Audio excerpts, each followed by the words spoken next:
Olá pessoal, tudo bem? Sejam bem-vindos a mais um vídeo do meu canal no YouTube.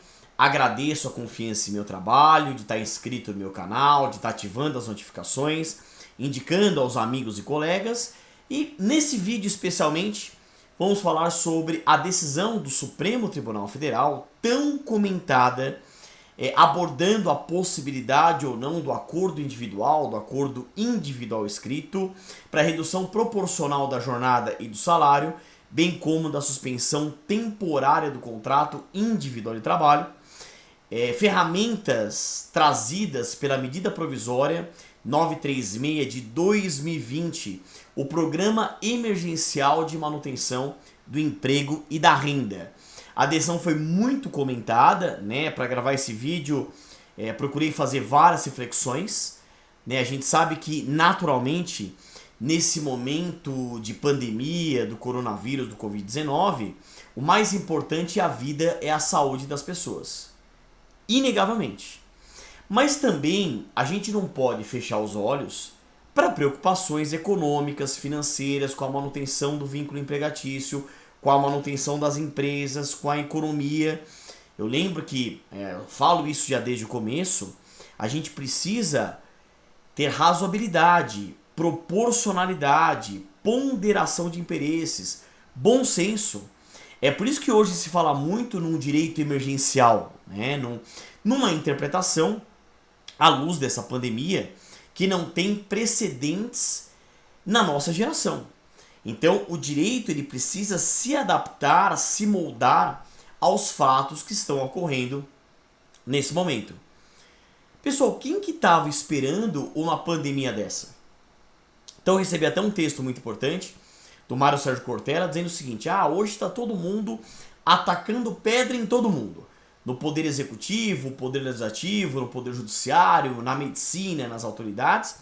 E o mais importante agora é um momento de união, para que juntos a gente possa enfrentar e atravessar tudo isso. E fé inabalável que a gente vai conseguir superar toda essa situação. Tá? Então, nada melhor do que analisarmos a própria notícia do Supremo Tribunal Federal em relação a essa decisão, que trouxe a possibilidade do acordo individual para essas ferramentas trabalhistas, derrubando o julgamento do ministro Ricardo Lewandowski liminarmente na ação direta de inconstitucionalidade 6363, mantida inclusive nos embargos declaratórios julgados por ele mesmo. Então vamos ao site aqui, só para que a gente possa ler juntos, saiu, tá? Exatamente aqui, e nada melhor do que a gente ler a própria notícia. Tá aqui, o julgamento for por videoconferência, e algo que vai acontecer na advocacia, na militância prática, para quem está acompanhando, tá aqui. E vamos ler a própria notícia. O plenário do Supremo Tribunal Federal, STF, manteve a eficácia da regra da medida provisória MP 936/2020, como eu disse, que criou aquele Programa Emergencial de Manutenção do Emprego e da Renda, que autoriza a redução da jornada de trabalho e do salário ou a suspensão temporária do contrato de trabalho por meio de acordos individuais em razão da pandemia do novo coronavírus, independentemente da anuência dos sindicatos da categoria. Por maioria de votos, em julgamento realizado por videoconferência e concluído nesta sexta-feira, dia 17, que foi sexta-feira agora que passou, o plenário não referendou a medida cautelar deferida pelo ministro Ricardo Lewandowski na ação direta de inconstitucionalidade ADI 6363, ajuizada pelo Partido Rede de Sustentabilidade, isso em controle concentrado ou reservado de constitucionalidade. Então, vamos repetir, por maioria de votos, em julgamento realizado por videoconferência e concluído nesta sexta-feira 17, o plenário não referendou a medida cautelar deferida pelo ministro Ricardo Lewandowski na ação direta de inconstitucionalidade, ADI 6363, ajuizada pelo Partido Rede Sustentabilidade.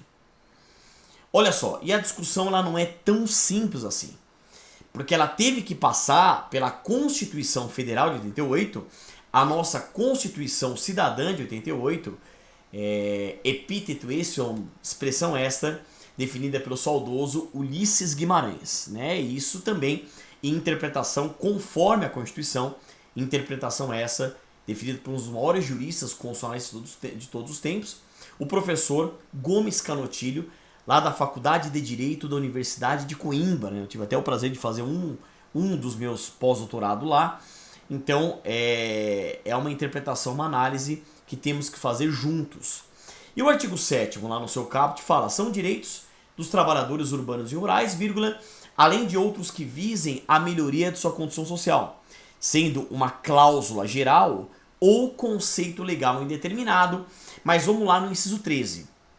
O inciso 13 traz a duração do trabalho normal, não superior a 8 horas diárias e 44 horas semanais, sendo facultada a compensação de horário ou a redução da jornada, mediante acordo ou convenção coletiva de trabalho. Então perceba, nós temos a faculdade da redução da jornada por acordo ou convenção coletiva de trabalho. Como a palavra coletiva está do lado de convenção e a palavra acordo ela está sozinha, ela está solta, então, portanto, isso traria em hermenêutico exegese uma interpretação, uma ilação de que o acordo individual poderia dar aso, poderia corroborar, ser a tese jurídica para a possibilidade tanto da redução proporcional da jornada e do salário, quanto da suspensão temporária do contrato individual de trabalho. Agora, outra análise, um pouco mais difícil, a análise do artigo 7º, inciso 6 da Constituição Federal, que traz o princípio da irredutibilidade salarial e traz que, em regra, o salário ele é irredutível com a ressalva da negociação coletiva, da convenção coletiva ou acordo coletivo de trabalho, tendo que passar pelo sindicato. E a proteção dos instrumentos de negociação coletiva, das normas coletivas, dos antigos contratos coletivos de trabalho, também tem guarida constitucional. Lá no artigo 7º, inciso 26 da Constituição Federal, bem como no artigo 8º, inciso 6 da Constituição Federal. Então perceba que o julgamento ele não é muito simples. E o que o ministro Ricardo Lewandowski tinha julgado? Que os acordos individuais entabulados à luz da medida provisória 936 deveriam ser comunicados ao sindicato no prazo de 10 dias, sendo que o sindicato poderia adotar um dos dois caminhos. Primeiro caminho, deflagrar uma negociação coletiva. Segundo caminho, ele ficar inerte, ele ficar silente. E essa inércia, esse silêncio corroboraria, confirmaria o acordo individual anteriormente entabulado. Tá bem? Vamos continuar lendo aqui o texto do que foi publicado pelo próprio site do Supremo. Tá vendo aqui o momento excepcional? Esse tal desse direito emergencial. Prevaleceu a divergência aberta pelo ministro Alexandre de Moraes. Ele entende que, em razão do momento excepcional, a previsão de acordo individual é razoável, pois garante uma renda mínima ao trabalhador e preserva o vínculo de emprego ao fim da crise. Quer dizer, nós temos, a gente não pode esquecer, o direito do trabalho, que teve como um dos grandes juristas de base o saudoso jurista uruguaio Américo Pla Rodrigues. E um dos grandes princípios do direito do trabalho é o princípio da continuidade da relação de emprego. Então, o direito do trabalho tem que ter sempre essa preocupação máxima, essa preocupação maior da manutenção do vínculo empregatício. Tá bem? Vamos voltar aqui, ó. Segundo ele, a exigência de atuação do sindicato, abrindo negociação coletiva ou não se manifestando no prazo legal, geraria insegurança jurídica e aumentaria o risco de desemprego. Quer dizer, o que já estava acontecendo? A comunicação ao sindicato de diversas formas, não só por carta, mas por e-mail, por WhatsApp.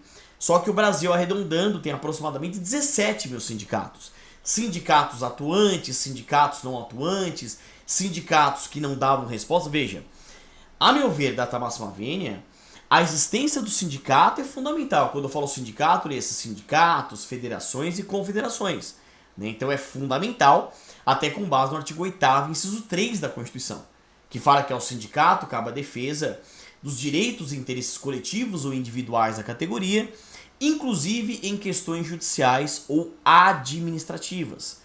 Só que veja, não poderia ser esse problema para o trabalhador da não resposta do sindicato, ou até sindicato cobrando por isso, sindicato cobrando contribuição assistencial ou negocial, que é aquela taxa de fortalecimento ou de revigoramento sindical. Então isso que efetivamente não poderia ocorrer, tá? Vamos voltar aqui. Para o ministro, a regra não fere princípios constitucionais, pois não há conflito entre empregados e empregadores, mas uma convergência sobre a necessidade de manutenção da atividade empresarial e do emprego. Ele considera que, diante da excepcionalidade da limitação temporal, a regra está em consonância com a proteção constitucional à dignidade do trabalho e à manutenção do emprego. Muito bem. Proteção ao trabalhador. O ministro Alexandre de Moraes destacou ainda a proteção ao trabalhador que firmar acordo. De acordo com a medida provisória, além da garantia do retorno ao salário normal após 90 dias, ele terá estabilidade por mais 90 dias. Então você tem, lógico, estipulou essa suspensão, você tem estabilidade pelo período da suspensão mais pelo equivalente.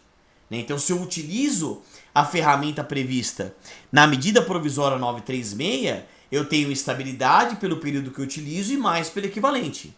Acompanharam esse entendimento os ministros Roberto Barroso, Luiz Fux, Carmen Lúcia, Gilmar Mendes, Marco Aurélio e Dias Toffoli. Então, repetindo, quais foram os que votaram a favor do acordo individual? Além do Alexandre de Moraes, Roberto Barroso, Luiz Fux, Carmen Lúcia, Gilmar Mendes, Marco Aurélio e Dias Toffoli. 7. E o Dias Toffoli é o atual presidente. Participação sindical. Aí ficaram vencidos, 3. Além do Ricardo Lewandowski, o Edson Fachin e a ministra Rosa Weber. Ficaram vencidos, além do relator, Ricardo Lewandowski, o ministro Edson Fachin e a ministra Rosa Weber. Em 6/4, o ministro Ricardo Lewandowski deferiu parcialmente a medida cautelar para determinar que, após serem comunicados dos acordos individuais, os sindicatos poderiam se manifestar sobre sua validade. Na sessão de hoje, o ministro Fachin votou pelo deferimento integral da cautelar e foi seguido pela ministra Rosa Weber. Segundo ele, ainda que admita a possibilidade de acordos individuais, a Constituição Federal assegura que a redução salarial só pode ocorrer mediante negociação coletiva, que é o que diz o artigo 7º, inciso 6 da Constituição. Para Fachin, não há espaço para que a legislação ordinária substitua a regra constitucional que prevê a participação sindical em acordos com esta finalidade. Tá aí, pessoal. Então, essa foi a notícia publicada pelo próprio site do Supremo Tribunal Federal. Então, veja, Nós estamos no momento, e esse é um primeiro vídeo nesse sentido, na verdade, vários vídeos já gravei sobre isso, mas primeiras reflexões sobre essa decisão. Na verdade, veja, é um momento de releitura da hermenêutica ou exegese constitucional ou infraconstitucional. Essa ciência da interpretação das normas. E qual é a beleza do direito? Qual é a magia do direito? É isso, o direito ele é mutável, o direito ele não é fixo. E a gente aprende isso no primeiro ano da graduação, se a principal função do direito é regulamentar a vida em sociedade, a partir do momento que a vida em sociedade ela está alterando, eu tenho que alterar o direito regulador dessa vida em sociedade. E nós estamos num momento atípico, excepcional, emergencial. E o próprio julgamento disse que mais de 2 milhões de acordos individuais já tinham sido realizados. Você imagina, e veja, a gente já vai ter, entre aspas, uma pandemia na justiça do trabalho. A quantidade de ações será absurda, a gente vai ter 5, 10 anos de muita discussão sobre isso. Agora, vocês imaginam, além de tudo isso, nós temos ainda o acordo individual, tendo que comunicar ao sindicato, problema de comunicação. Quer dizer, se nós somos um Estado democrático de direito, e é o que fala o artigo 1º da nossa Constituição Federal, uma das vigas mestras é a segurança jurídica. É o princípio da segurança jurídica e a estabilidade das relações jurídicas sociais. Então, portanto, é um momento de aproximação mesmo, empregado e empregador, para serem tabulados acordos individuais. Tanto é verdade que eu já tive cliente, pessoal, e assim, muitas empresas já não querem nem entrar nesse mérito, já estão mandando embora mesmo. Então veja, a partir do momento que saiu aquela ideia de que o acordo individual não tinha validade de comunicar ao sindicato, muita empresa falou, quer saber, entre aspas, está enchendo o saco, eu vou mandar embora. Então a gente precisa, nesse cenário, como eu disse, encontrar razoabilidade, proporcionalidade, ponderação de interesses, bom senso, esse tal desse direito emergencial que a gente precisa aí para a nossa vida. Amém? Então vamos acompanhando tudo que vem acontecendo aí na área trabalhista. Mais uma vez, agradeço a confiança em meu trabalho, em estar inscrito no meu canal, divulgue aos amigos, aos colegas. A ideia é que essa seja uma grande ferramenta de divulgação gratuita de informações, tá bem? Aquele pensamento positivo, ânimo firme, bons estudos, boas reflexões e até o nosso próximo encontro.